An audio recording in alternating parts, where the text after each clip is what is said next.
Hello there, and welcome once again to Home Truth. Thank you for tuning in today. I hope your day has been great. I want to talk to us today or have a discussion with us around the topic of helping our children to develop or to build resilience.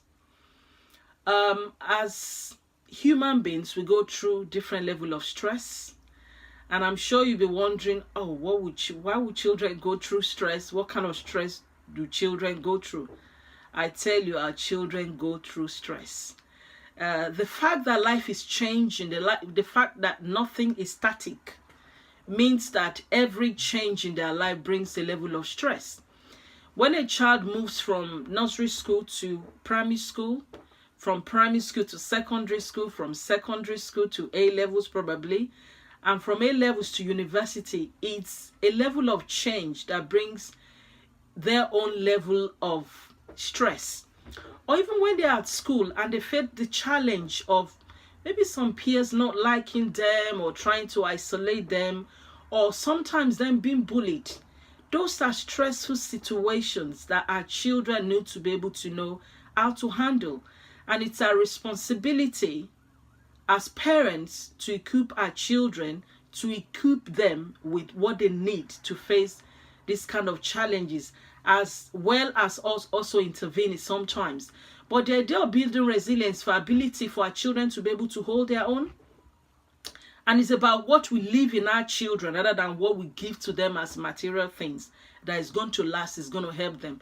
So resilience is the ability to go through life situations, challenging situations, effectively coming through it as a better person, not being broken by either physically, emotionally, or psychologically.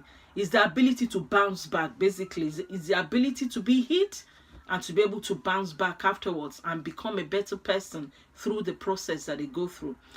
So our children face stress on a daily basis. I remember when one of our children was moving from nursery school to primary school, it was a level of stress because the level of homework or the level of the work they have to do per day changed, and it was a difficult situation. Moving on and leaving some friends behind in nursery school, having to form new level of friendship is a level of stress that the children will have to go through from time to time. So the way we respond to these situations and help our children will help them to build resilience. One of the main things in terms of building resilience in our children is ability to know who they are. Building in our children who they are as individuals, because their identity is the core of who they are. Their personality is part of that. Their culture is part of that. And making sure they know who they are will help them to stand their ground when they face challenges. Because without them knowing who they are, anyone can tell them who they are, and they will believe that, and in a way that is going to affect them or impact on them. So it's important that our children are very clear about their identity. Personality comes to play in this. If you have a child who is calm, who is not very outgoing, who is easygoing, you want to encourage that child to be a better version of themselves rather than being a copy or making them who they are not. So it's important because it is in who they are that they're going to be comfortable in.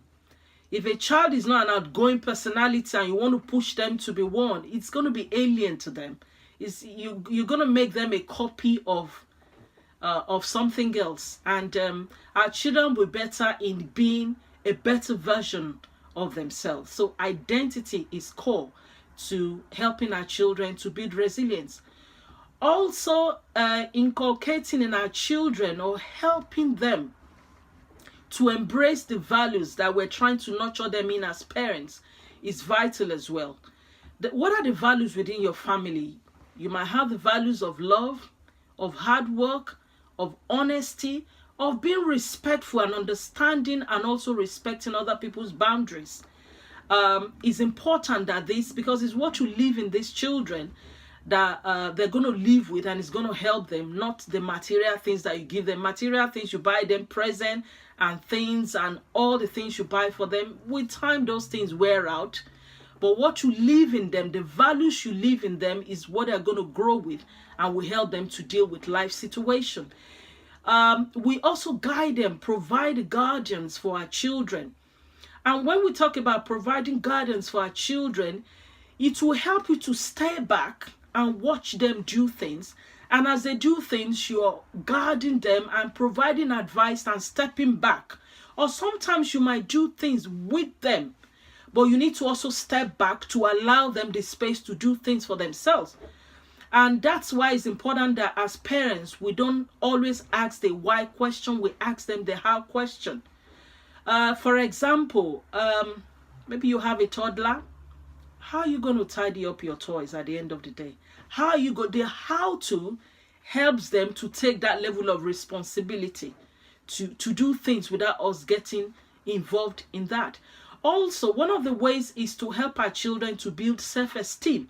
You help your children to build self-esteem by obviously pointing out their strong points and celebrating their achievements. When they are good, you want to give them the praises. You want to embrace them. You want within the family to celebrate their achievement, so that when you have to correct them, when you have to give them instruction, they'll be receptive to that because you're being fair. You give them praise when it is due. You give them correction when it is due as well.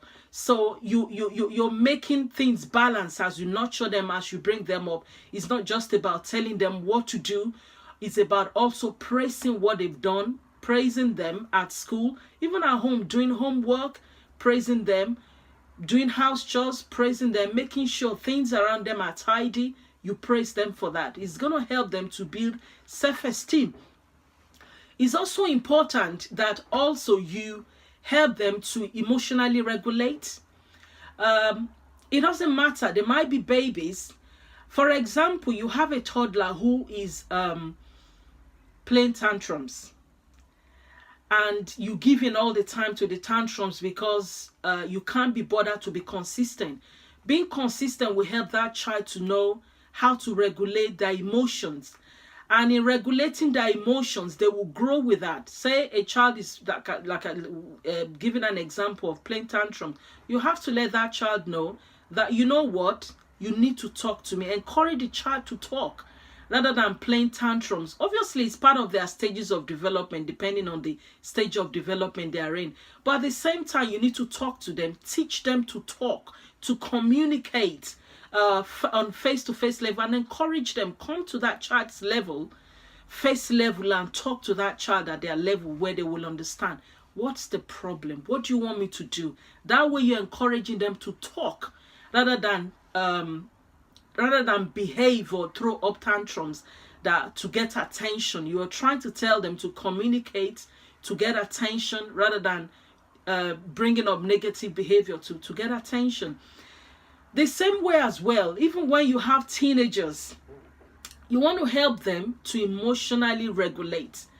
When they're angry, you want to help them to know how to temper that anger by saying, yes, you have a right to be angry, but what do you need to do next?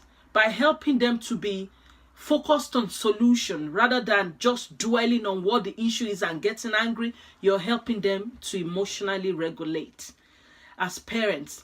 And I want to believe today that you've learned a few things, or we've all learned a few things in helping our children to build resilience. God bless you, and hope to speak to you again. And it's my prayer that we'll bring up children, bring up grandchildren, bring up great-grandchildren that will be resilient and will be able to bounce back no matter what life throws at them. God bless you and have a good day.